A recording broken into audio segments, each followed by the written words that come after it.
We're joined by Lewis from Blues Fans TV to preview Tottenham versus Chelsea and all of the weekend's Premier League games. Now then, we are on our way to 100,000 subscribers on YouTube. So thank you to everyone who's made my Christmas wish come true and hit subscribe so far. Which means if you haven't already, there's a button below to join in. Please make all our Christmases come true. Now then, Lewis, over to you. Your club is up against Jose Mourinho again. So how do Chelsea fans in general view your former boss, especially now he's a London rival? See, a lot of Chelsea fans already turned on him before United, and I kind of couldn't justify that because he always had a lot to say about Chelsea fans that was positive. Now he's gone to Tottenham and everything's changed. And he said, everyone knows, he said a couple of years ago that he never could see himself managing Spurs, but football's fickle, everything changed in a couple of years. And the one thing I'll say on Jose's side is that I don't really expect him to have any loyalty towards us because we have sacked him twice. And I get that his family's all been based in London and that's part of why he failed at Manchester United. But on the other hand, I can't justify moving to Spurs. I just can't. Maybe it's the tribal guy in me, but I just can't do it. So you're not a fan? I think maybe in a couple years after he's left Tottenham, it might just die down. Because like I said, football's fickle and you can't keep hate going on for ages. But while he's a Tottenham manager, I can't wish him anything. Even at United, I mean, it's all right if you're winning the Tin Pot treble every now and then, that's fine. At Tottenham, he's a serial winner and we know exactly what he's about. And he's gonna be the guy that ends Tottenham's trophy drought. So can't support him while he's there, innit? Well, you're definitely rubbing up Statman Dave the wrong way. On that sacking though, Statman, you've been sacked twice from Squawka, but you keep coming back. I keep returning, don't I? Keep getting kicked off, keep coming back on. Yeah, it's terrible. So Statman Dave, as I'm contractually obliged to call you, what's Mourinho doing differently tactically at Spurs to what we saw from him at Manchester United? I think he's, the new assistant that he's got in, Jose Sacramento. He's changed things. I think they look better on the ball. They build with 3 at the back, 2 midfield, 5 up top. So it's a different Mourinho. I think Sergio Aurier's been maybe playing the Mikel role, being really, really offensive in the final third. He's not quite up to the levels of what he needs from that position in terms of assists and creating chances. He's always been that bit part player in the final third. One week he'll put in a great ball, then the next 10 crosses will be terrible. But that's one player that he's looked to improve. But I think the front 4 look very, very dangerous on the counter-attack. When you've got Moura, Dele Alli, Heung-min Son supporting Harry Kane, that front 4 can really just go for you. And it's a little bit more, you'd say maybe like a little bit like early Chelsea days where they had Robin and Damien Duff. He had that pace going forward. It's a little bit like that where they win the ball and they'll transition really quickly. I think they showed against Wolves that they've got a bit of character as well about them. And that's been the criticism of Spurs, right, Lewis? They don't have that ability to come back. And I think with Vertonghen's winner against a team that was ahead of them in the league,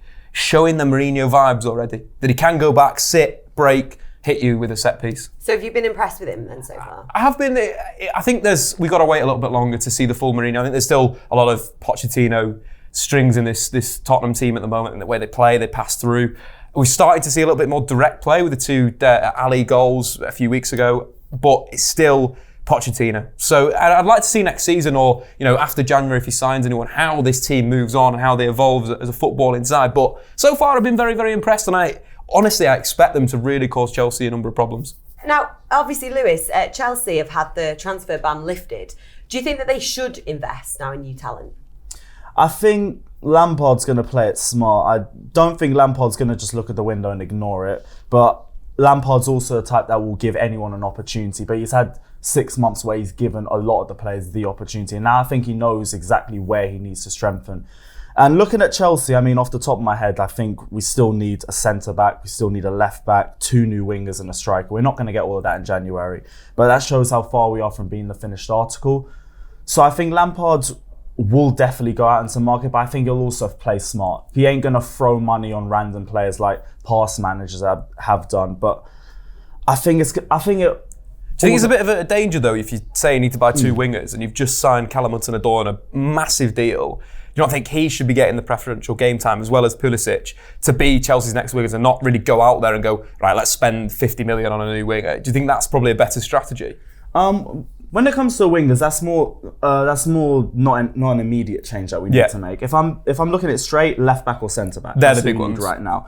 Wingers, I'm only looking at that because I think Willian and Pedro need to be replaced. If I'm right, they're the 2 oldest wingers in the league. Yeah, especially if you're a top 6 side, you need to change that. You need younger wingers, and I also looking at Pedro and Willian's numbers in the last couple of seasons, we need wingers that can actually get more goals and assists and get something in the final third, and that's always been one of Pedro and Willian's biggest weaknesses. But like I said, defence is the main issue for us right now. If I look at left back, Emerson and Alonso both aren't up for it. If I look at defence, you just got to take a look at our clean sheets this season. We need a leader in defence. Like, I know it's out there. I'm looking at Khalidou Koulibaly. I think bringing him in would have the Van Dijk effect to our defence that's needed. That would instantly turn it into a force and have the reverse effect that Liverpool had. Thanks for that, Lewis. Now, on the injury front, Spurs are expected to be without Ndombele until Boxing Day. So, if we bring up their last 11 from the win over Wolves, how do you think we might see them set up against Chelsea? I think it'll be exactly the same, to be honest. I think Mourinho's tested a few things. I think Harry Winks started in defensive midfield, looked really good in the first 2 games, but maybe unfancied. I think what Mourinho said there is, based on the opposition, it'll be Sissoko, Dyer. We've seen Christian Eriksen play in that deeper role at times.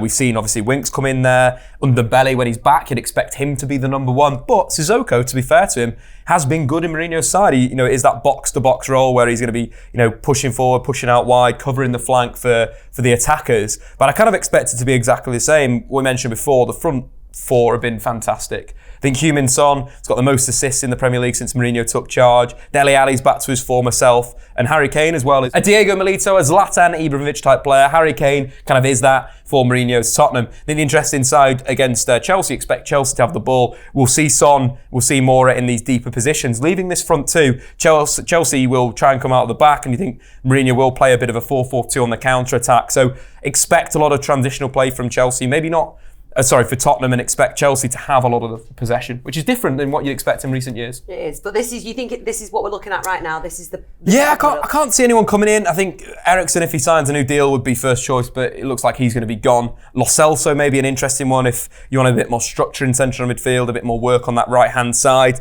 Lamela as well, who's defined himself maybe as this big game player, probably coming in a striking position, but you can't really take Ali out there, given his ability in the final third and how he's been contributing so big to, of course, the Tottenham attack.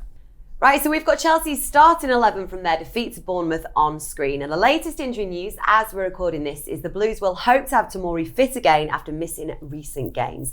So, Lewis, how do you expect Lampard to set up against Spurs?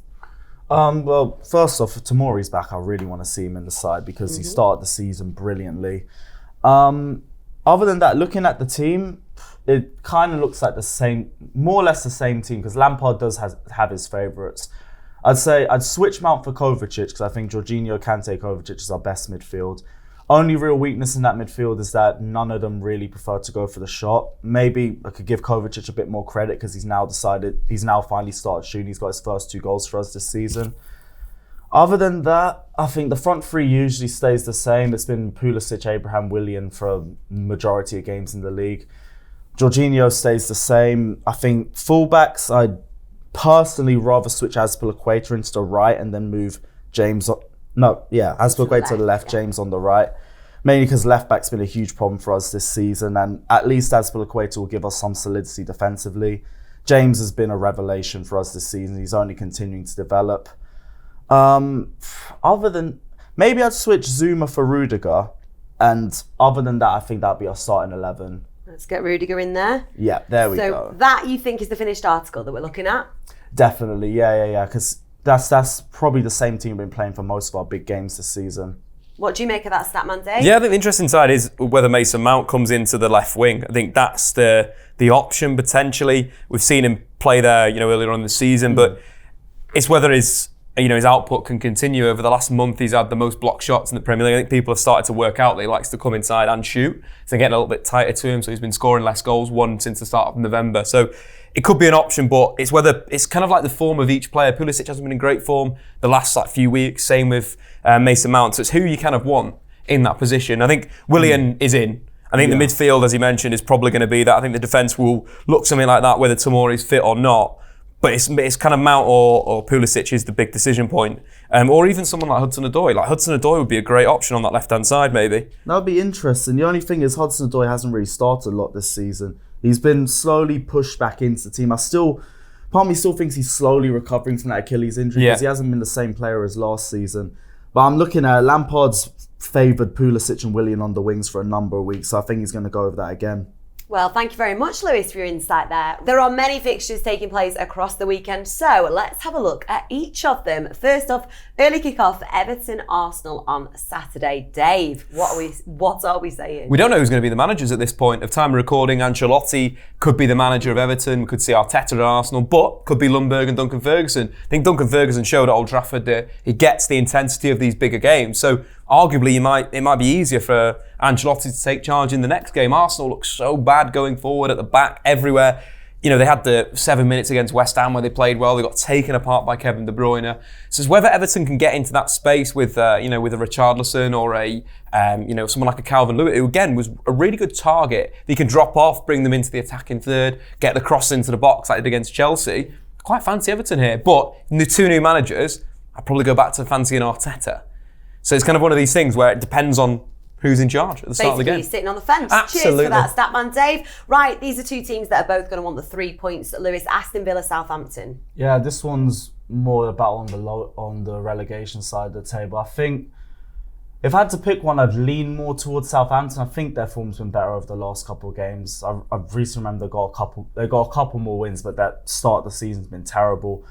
Villa, they had the cup game recently as well against Liverpool, and that was against Liverpool's youth team, but it was still a midweek game, and I don't think Southampton had it, so I'm going to lean more to them to get the 3 points. You're saying Southampton? Yeah, I'll go Southampton. Right then, well, we saw Bournemouth beat Chelsea, obviously, but what are you saying for this, Dave? No, I think Burnley probably got a bit too much. I think if they're going direct to this Bournemouth team, they've got so many injuries, Bournemouth the most in the Premier League, so having a side like Burnley that are direct, that are a little bit ugly, that need to pick up their form as well. I think Sean Dyche knows that they've not been great over the last few games. They can get Chris Wood firing with, the support of McNeil, who's been decent on that left-hand side, more of a traditional winger than what we expect to see in the Premier League. I think Burnley 3 points here for me. Just that aggression. Burnley win for you. Right then, Brighton versus Chris Wilder's Sheffield United. This one's a tricky one because both those teams have had pretty good seasons. Sheffield United have taken bare scalps this season. I even remember them coming back from 2-0 down against us at the Bridge earlier this season. They've got points against Tottenham, against Man United. They've beaten Arsenal. Brighton as well, though, they've got a lot better going forward as well. So I want to lean towards a draw or maybe a Brighton win because I feel like Sheffield United are one of those sides that turn up more against the top 6 sides. I'll go a draw. I can't pick.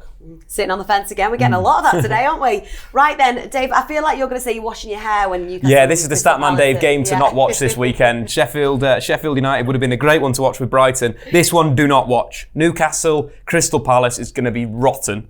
0-0 draw. Do you know what? I hope it turns out to be a really impressive game. Well, I hope so for anyone that's watching the game or has to go to the game, but I can't see much with those two sides and how defensively minded they are. But Zaha's hit a bit of form recently. Goals are coming for him after having a spell of not scoring. I just can't. There's nothing exciting about that game. Well, do you know what? If you go and I hope you have a lovely time and I hope it's a great game.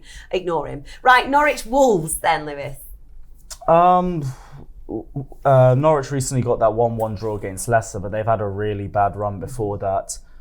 I'd say Wolves have been picking up a bit recently as well. I think it's got to be Wolves. Definitely got to be Wolves. I think it's just the golfing class that was showed today. I think Norwich have improved a bit over recent weeks, but nah. If Wolves don't get the 3 points, I'll be surprised. Right then. And the late kickoff as well, the battle of second and third at the minute. The battle of the cities, eh? The battle of the cities. But which one's going to win?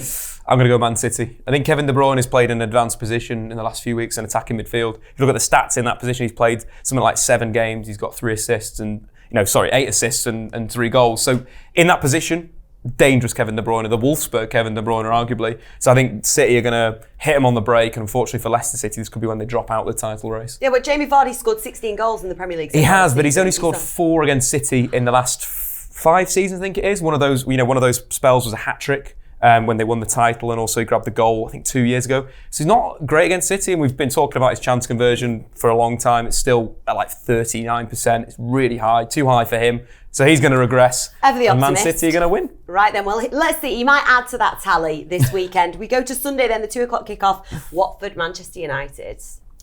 I think this one's pretty straightforward. I mean, United's form ever since that 1-1 draw against Liverpool, they've gradually been improving. Watford, I think they're still on 1 win a season, aren't they? Yeah, this game's really straightforward. United are winning this. I'd be really shocked if you don't come up with 3 points. As it's your team, Statman Dave, what do you make of that? 3 Is it a points, I fixture agree. you're looking forward to? No. I prefer the games against like Chelsea or Liverpool or City this season or Tottenham. They're more exciting. But you agree with Lewis that this should be a pretty straightforward It should win. be, yeah. I think there's required to unlock another deep defence. It's going to be that game. Watford have scored 9 goals in the Premier League this season. Touch wood that will continue at that low level. But it's about Marcus Rashford, I think, going forward and combining with Martial and seeing if that clicks, United will win comfortably. If that doesn't click, United will find it harder to break down a stubborn team. Right then, well, obviously we've spoken about the Spurs Chelsea, the 4:30 kickoff. So, Lewis, it is now time for the Squawka Challenge. Now, have you watched this? Have you seen the Squawka Challenge? Nah. Good, so we don't have a cheater on our hands. So, this is the current leaderboards, yeah? Okay. Without knowing what you're about to do, you reckon you could get anywhere up here? Who do you want to beat as well? I mean, Paul Machin, Pajak, Adam McCullough. Lizzie Doyle did very Rory's well on as well. 5, so if I don't beat Rory, I'll be disappointed. Okay, so that's the one. You right. need to just beat Rory. Okay, so timer ready. Lewis, you've got 60 seconds to name as many Brazilian football clubs as you can, starting now. Okay, Grêmio, Sao Paulo, Atletico Mineiro, Chapecoense. I was about to say Los Santos. Sao Paulo, have I said Sao Paulo? Okay, cool.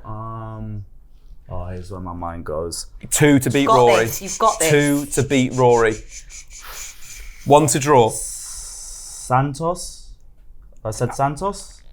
No. 5. cool. 1 to beat Rory. All you need to do. 1 more Brazilian club.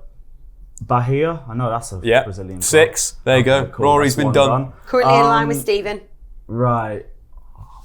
Come on, Lewis. Think you've about the got this. Copacabana, the beach, the parties. That's not helping. Come on, that can't be it. The rainforest. We're on 10 seconds already. Raw. Come on, just say anything within reason. Grêmio, have I said Grêmio? Yeah. It's over. Time. Actually bottled that. We can confirm, well, you say you bottled it, but Rory Jennings definitely bottled it more because you end up joint second to last Both with Chelsea Stephen. at the bottom. That's great. Well done. Come on, Dave, a little bit more than that. Yeah. You tried.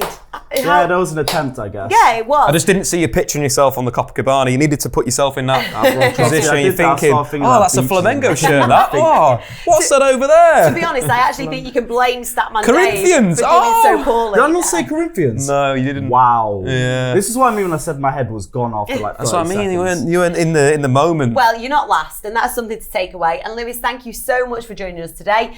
Can you let the people at home know where they can find more of you? Yeah, if you guys want to see more of me and my channel, don't forget to check out Blues Fans TV on YouTube. Don't forget to check out my personal channel, Carefree Lewis G, as well. But again, guys, don't forget to check out Blues Fans TV as well. Best channel for your Chelsea content. We want that 100,000. Please make our Christmas wish come true and get subscribing. Yeah, point down, guys, for me. Thank you. Please subscribe. Thank you so much.